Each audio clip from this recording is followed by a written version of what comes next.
Umat ini dikatakan umat terbaik bukan karena masjidnya besar. Umat ini dikatakan umat terbaik bukan karena pergi ke Makkah setahun 2 kali. Umat ini dikatakan umat terbaik bukan karena suaranya merdu membacakan Al-Quran. Umat ini dikatakan umat terbaik bukan karena suara lantang menyampaikan khutbah. Dia dikatakan terbaik, kuntum khaira ummah, kamu umat terbaik, ta'muruna bil ma'ruf, kalau kau sanggup mengajak orang berbuat baik, wa tanhauna 'anil munkar, kalau kau sanggup melarang perbuatan mungkar.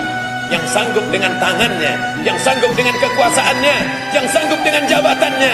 Man ra'a minkum mungkaran, siapa di antara kalian melihat kemungkaran, falyughayyirhu biyadihi, rubah dengan tangan. Ketika tanda tanganmu masih berlaku, ketika kekuasaan ada dalam genggaman tanganmu, pakailah dia menegakkan agama Allah. Orang yang paling rugi adalah orang yang pernah menerima jabatan, orang yang pernah menerima kekuasaan tapi tidak dipakai menolong agama Allah. Oleh sebab itu, bila kau pakai dia menolong agama Allah, maka kau sudah menjadi orang terbaik. Salat duha baik, tapi itu bisa dilakukan siapa saja. Anak SD pun bisa salat duha. Membaca Al-Quran baik, tapi itu bisa dilakukan siapa saja. Anak TK pun pandai membaca Al-Quran. Salat, membaca Quran, puasa sunat baik, tapi itu bisa dilakukan siapa saja. Tapi ada perbuatan-perbuatan baik tidak bisa dilakukan semua orang. Siapa itu? Mengeluarkan perda syariah hanya bisa dilakukan oleh orang-orang terpilih, para anggota legislatif, orang yang punya kekuasaan, eksekutif, yudikatif, yang punya kekuasaan, diberikan Allah pinjamkan kekuasaan di tangannya, bukan sebagai kehormatan, bukan untuk minta dilayani, tapi sebagai cara, jalan untuk menolong agama Allah subhanahu wa ta'ala. Zaman susah untuk membedakan mana hak, mana batil. Perang dalam diam, berkecamuk dalam senyap, susah membedakan antara kawan dan lawan. Menggunting dalam lipatan, menjegal kawan seiring, musuh dalam selimut. Kita selalu meminta kepada Allah, Allahumma arinal haqqa haqqa, tunjukkan di mataku ya Allah bahwa yang hak itu adalah benar. Warzuqna tiba'ah, berikan aku kekuatan mengikutinya. Wa arinal batila batila, tunjukkan padaku bahwa yang batil itu salah. Warzuqna jitinabah, berikan aku kekuatan untuk menjauhinya. Semua orang berkata itu benar. Kalau tidak, kata Allah, maka dia tidak benar. Semua orang mengatakan kau akan mati. Kalau tidak, kata Allah, maka kau tidak akan mati. Maka yang terjadi hanya ada dalam kuasa kudrat iradat Allah. La in yajtama'atil ummah, berkumpul semua umat di dunia ini, ala ayadurruka bi syai'in, untuk memudaratkan engkau, tidak, kata Allah, maka tidak akan terjadi. La tataharraku dzarratu illa biiznillah, tidak akan bergerak satu biji sawi pun, tak akan gugur satu daun pun kecuali dengan izin Allah. Keberanian tak membuat engkau cepat mati. Ketakutan pengecut tak memperlambat engkau mati. Kalau sudah mati, kata Allah, maka idza jaa ajaluhum la yastakhiruna sa'atan wa la yastaqdimun. Satu-satunya jalan yang menenangkan hati bukan sahabat sebanyak jauh mata memandang, bukan kerabat yang punya kekuasaan dan jabatan. Ala bizikrillah, ketahuilah dengan banyak berzikir mengingat Allah, tatma'innul qulub, maka hatimu akan menjadi tenang. Jangan pernah kau lupakan kontakmu dengan Allah. Hari ini orang kehilangan HP, lupa membawa alat komunikasi, dia pusing, dia galau, dia trauma, dia merasa sunyi. Tapi sudah berapa lama dia putus kontak dengan Allah subhanahu wa ta'ala. Alhamdulillah, hari ini kita sedang dalam jalinan koneksi yang paling baik di hari Jumat bersama orang-orang terbaik di tempat paling baik. Maka hubungan ini jangan pernah putus. Alladzina yadhkurunallah, orang-orang yang menyebut Allah qiyaman ketika tegak, wa qu'udan ketika duduk, wa ala junubihim ketika berbaring.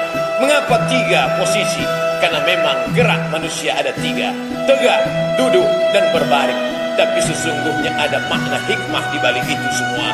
Kau ingat Allah ketika tegak, ketika kau sedang berpuasa. Kau ingat Allah ketika sedang duduk, saat kau sudah pensiun tak lagi tegak. Kau ingat Allah saat berbaring, menunggu malaikat maut mencabut nyawa. Ketika nyawa dibawa oleh malaikat, disambut dengan kain kafan dari cahaya, berlomba-lomba malaikat membawanya ke pintu langit. Malaikat bertanya, Inilah ruh orang yang amalnya setiap hari kami lihat di bawah malaikat.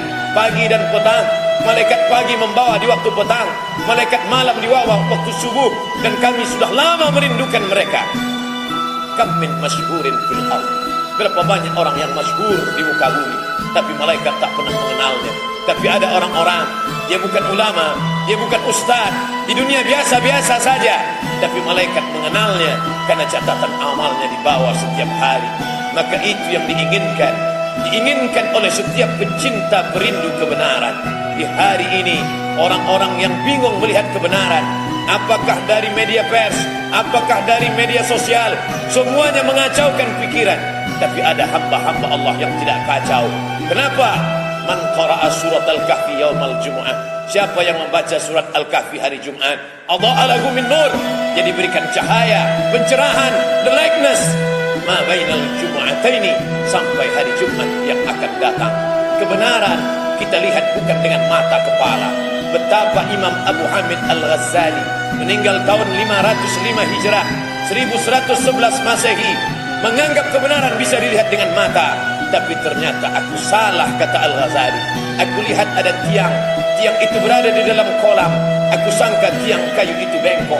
Setelah aku tarik, ternyata dia lurus. Betapa mata tertipu hanya karena setengah kayu itu berada di dalam air. Tapi orang yang memandang bukan dengan mata kepala, dengan ainul basirah, pandangan mata hati, mata batin, tajamkan dia, maka kau tak pernah ragu dengan kebenaran.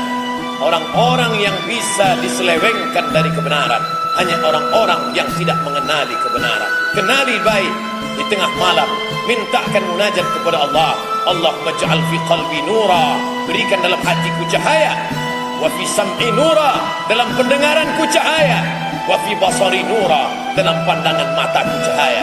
Wa an yamini nura, sebelah kananku cahaya, sebelah kiriku cahaya. Wa min amami nura, bagian depan cahaya. Wa min khalfi nura, bagian belakang cahaya. Wa min fawqi nura, bagian atas cahaya. Wa min tahti nura, bagian bawah cahaya. Waj'alli nura, berikan aku cahaya, jadikan aku cahaya. Tapi jangan lupa, ada orang-orang yang tak mendapatkan cahaya sehingga dia berada dalam kegelapan. Man lam yaj'alillahu lahu nuran, siapa yang tidak diberi cahaya, fama lahu min nur, maka dia akan tetap berada dalam kegelapan.